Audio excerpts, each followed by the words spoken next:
हो गया खरी हो हमर यार मनावा तो एक बेर बात कर लगे।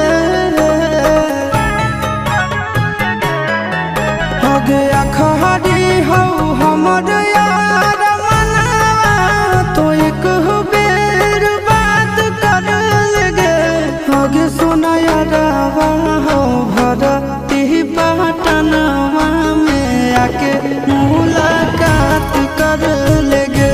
आगे सोना यारवा हो भरती पटनवा में आके मुलाकात कर लेगे। आगे चली जाइबौ छोड़ी के दुनिया विदाई अपने हाथ कर लेगे। आगे सोना यारवा हो भरती पटनवा